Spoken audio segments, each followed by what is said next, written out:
itu gabungan baru berlipat kali ganda lebih besar, lebih hebat daripada pencapaian PH. Jadi apa maksud saya? Okey. Ya, pencapaian PH dengan perikatan agak sama. PH dapat 81, perikatan dapat 74, walaupun perikatan gabungan baru. Ya, perikatan hanya 7 kerusi kurang daripada PH. Tetapi macam mana saya boleh kata pencapaian perikatan jauh lebih hebat daripada PH? Okey. Ini adalah perkara yang sebenarnya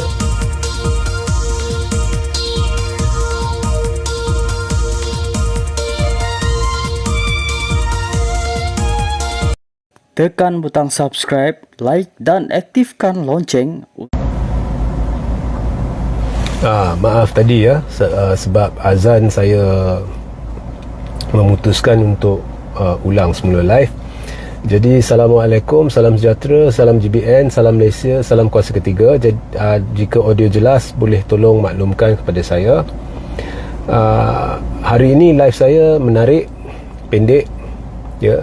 Ianya berkaitan dengan perang saraf PH, BN menjelang PRN di 6 negeri atas keterdesakan PH dan BN setelah maklumat-maklumat terkumpul, data-data terkumpul yang mereka ada ya, dan juga tanda-tanda yang jelas yang boleh dilihat menandakan PH dan BN ni berdepan peluang agak tipis di banyak kawasan menjelang PRN. Okey. So, saya mulakan dengan mengingatkan anda kembali kepada satu ramalan yang telah dibuat oleh Raja Formula Pakatan Harapan, iaitu Rafizi Ramli sebelum PRU 15. Jadi kalau saudara-saudari masih ingat, sebelum PRU 15 atau lebih spesifiknya 5 hari sebelum PRU 15, Rafizi Ramli tiba-tiba mengeluarkan satu kenyataan. Pada masa itu ada ura-ura Perikatan Nasional sudah mendapat sambutan luar biasa besar. Jadi PH dengan BN ni dah khuatir ya, sebab perikatan menurut laporan daripada risikan dan juga daripada jentera dan sebagainya, sambutan bagi Perikatan Nasional luar biasa besar dan ada gelombang penolakan terhadap PH dan BN. Jadi ini telah membimbangkan PH, dan 5 hari sebelum PRU 15, Rafizi Ramli atau Raja Formula PH telah mengeluarkan satu kenyataan di mana menurut Rafizi sasaran PH bagi BN bagi PRU 15 menunjukkan ataupun daripada pemerhatian PH menunjukkan gabungan itu mungkin mendapat 100 kerusi. 100 kerusi ya.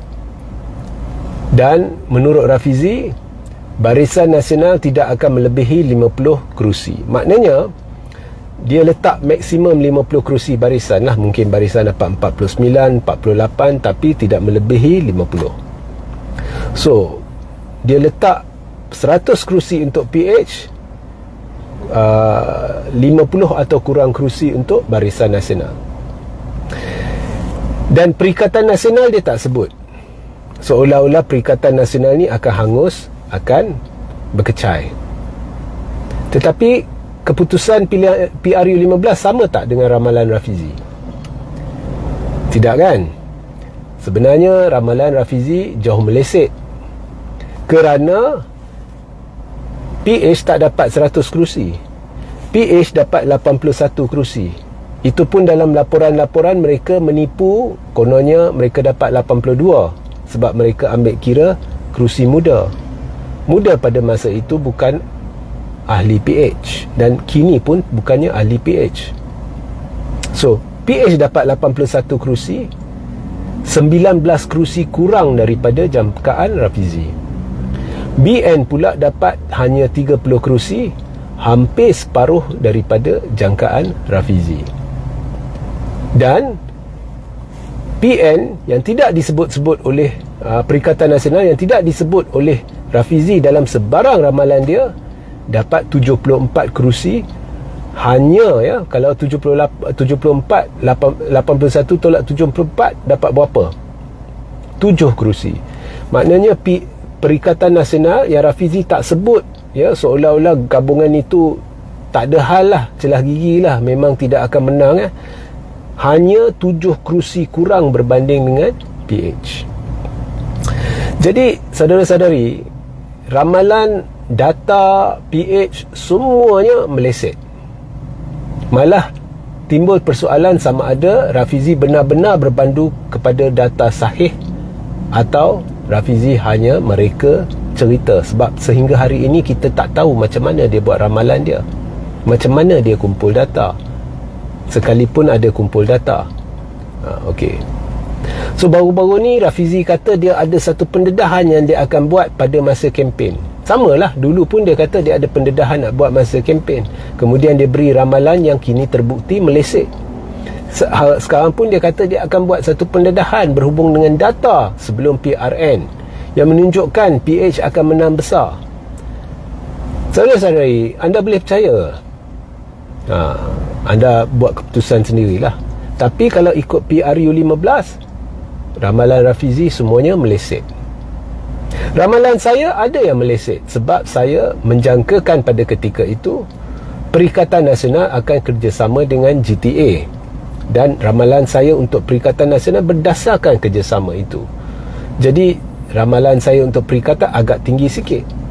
Tapi bagi Barisan Nasional, ramalan saya tepat. Saya menjangkakan BN akan menang 28 hingga 32 kerusi. BN menang berapa? 30. Jadi ramalan saya agak tepat. Dan maklumat risikan yang saya terima sebelum PRU 15 tepat. Semuanya tepat. Untuk Barisan Nasional pun diramalkan antara 28 hingga 32 kerusi, tepat. Untuk Perikatan Nasional diramalkan antara 70 hingga 75 kerusi, tepat. Untuk Pakatan Harapan diramalkan antara 78 hingga 85 kerusi, agak tepat. Jadi maklumat risikan yang saya ada ni adalah dari 2-3 sumber yang memang agak tepat. Data-data mereka agak tepat. Dan untuk PRN yang akan datang, ramalan pun sudah diterima. Masa depan PH dengan BN tidak cerah. Barisan Nasional dijangka hilang jauh lebih daripada 2/3 jumlah kerusi yang mereka ada sekarang. Dan PH pun akan hilang banyak kerusi. Ada di antaranya di kawasan Kubu Kuat. Tapi yang paling teruk kena hentam adalah BN, dijangka hilang lebih 2/3 daripada pegangan kerusi yang ialah ni mereka duk ada. Okey. Dan saudara-saudari kena ingat seperkara lagi. Dalam PRU 15, sebenarnya pencapaian Perikatan Nasional yang pada ketika itu gabungan baru berlipat kali ganda lebih besar, lebih hebat daripada pencapaian PH. Jadi apa maksud saya? Okey. Ya, pencapaian PH dengan Perikatan agak sama. PH dapat 81, Perikatan dapat 74, walaupun Perikatan gabungan baru. Ya, Perikatan hanya 7 kerusi kurang daripada PH. Tetapi macam mana saya boleh kata pencapaian Perikatan jauh lebih hebat daripada PH? Okey. Ini adalah perkara yang sebenarnya pemimpin-pemimpin PH dan Barisan tidak ingin anda tahu. Cuba anda kira berapa kerusi yang ditandingi oleh calon-calon pakatan pada PRU 15. Jawapannya 206 kerusi. Jadi pakatan menang 81 daripada 206 kerusi yang ditandingi, iaitu menang 39% daripada jumlah kerusi yang mereka bertanding. Ya, 39%. Macam mana dengan Perikatan? Perikatan bertanding 149 kerusi dan dia menang 74 kerusi, iaitu 49% kerusi yang ditandingi, atau hampir separuh kerusi yang ditandingi. Jadi awak bandingkan, PH bertanding 206 kerusi, dia hanya menang 39% kerusi itu. Perikatan bertanding jauh lebih rendah, iaitu 149 kerusi, tapi dia menang hampir separuh kerusi yang ditandingi. Itu pun dalam keadaan pada masa itu rakyat percaya kat Zahid bahawa UMNO tidak akan kerjasama dengan DAP dan Anwar, dan penyokong PH percaya kat Anwar bahawa PH tidak sekali-kali akan bekerjasama dengan kleptokrat UMNO. Dalam keadaan itu, PH hanya berjaya menang 39 kerusi yang mereka bertanding, tetapi Perikatan berjaya menang hampir lebih kurang separuh kerusi yang mereka bertanding. Jadi Perikatan jauh lebih hebat pencapaian dia berbanding PH walaupun gabungan baru. Okey. So data PRU15 boleh guna untuk PRN tak? Tak boleh. Ada pemimpin-pemimpin yang lah ni dah mula kempen secara halus, dan mereka sedang menggunakan data PRU15 untuk sasarkan keputusan PRN. Data tu tak boleh pakai, sebab saya dah beritahu penyokong PH masuk dan sokong PH atas janji PH tidak sekali-kali akan kerjasama dengan kleptokrat.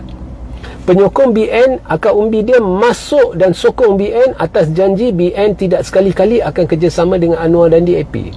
Tapi sebaik selepas PRU15, semua golongan penyokong PH dan BN ini naik marah, kena tipu. Sebab Anwar berpelukkan dengan kleptokrat dan Zahid berpelukkan dengan Anwar dan DAP. Jadi semestinya PH dengan BN sudah hilang ramai penyokong, khususnya BN yang dijangkakan sudah hilang lebih 90% daripada penyokong mereka dari kalangan Melayu Islam. So data PRU15 tidak boleh diguna pakai sebab PH dah hilang banyak penyokong, barisan dah hilang banyak penyokong. Dan kalau pada PRU15 PH hanya menang 39% daripada kerusi yang ditandingi berbanding dengan Perikatan Nasional yang menang hampir separuh kerusi yang mereka bertanding, sekarang mestilah Perikatan akan menang jauh lebih banyak daripada separuh kerusi yang mereka bertanding, dan PH mungkin hanya boleh menang kurang daripada 39% kerusi yang mereka bertanding. Ini jangkaan yang lebih tepat berbanding dengan kita ikut data PRU15, sebab mereka dah hilang banyak penyokong PH dan BN, ya. So ini adalah petanda pada PRN. Kalau kita berdasarkan logik ini saja, kita sudah dapat petanda pada PRN ni memang Perikatan Nasional akan catat pencapaian luar biasa. Dan seperti yang saya beritahu pada awal live ini, berdasarkan maklumat risikan, memang Barisan Nasional akan hanyut. Dia akan hilang lebih 2/3 kerusi yang mereka duk pegang. Saya takkan terkejut kalau hilang lagi banyak dari itu, dan PH pun akan hilang banyak kerusi. Jadi dalam keadaan terdesak, PH sedang mewar-warkan, Anwar mewar-warkan, dia ada maklumat ke atau dia sudah dapat petanda yang Pakatan Harapan akan takluki mungkin negeri-negeri yang lah ni duk dipegang oleh Perikatan, mungkin akan beralih kepada PH, ya.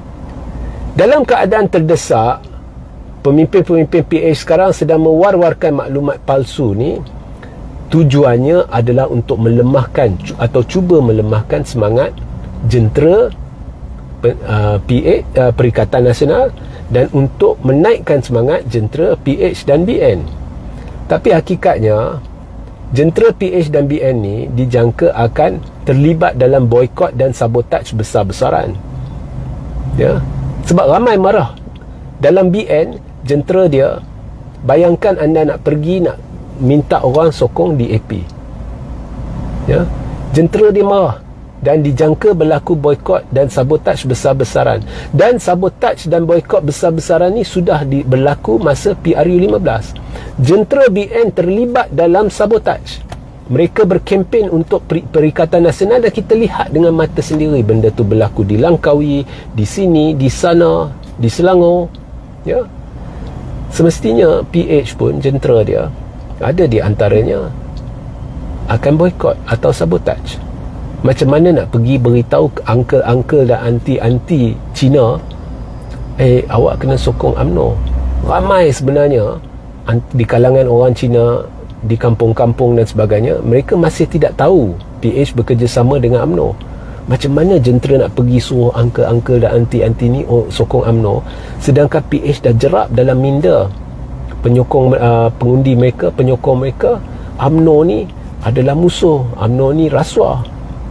Jenteranya pasti akan ada boikot dan sabotaj. Jadi dalam keadaan terdesak mereka buat cerita palsu, kononnya PH ada harapan nak menang. Anwar buat cerita palsu nak boleh menang di negeri-negeri yang lah ni duduk dipegang oleh perikatan.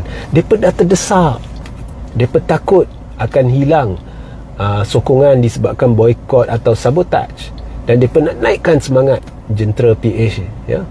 Jadi cuba-cubalah lah, kalau ada PH fikir dia boleh berjaya dengan berita palsu ni, teruskanlah.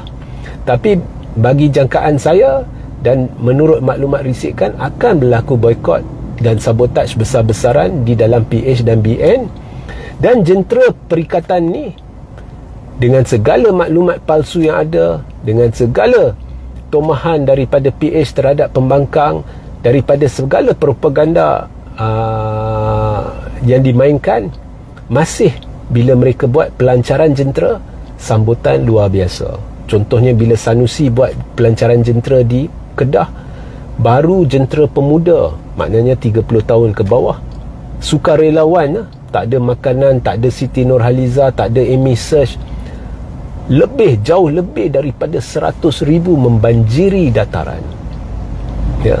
Muhyiddin turun kat Shah Alam buat rumah terbuka, tak silap saya. Bila Anwar buat, tak boleh sampai pun 20,000 pengunjung. Ini mencecah 80,000 pengunjung, mencecah, ya.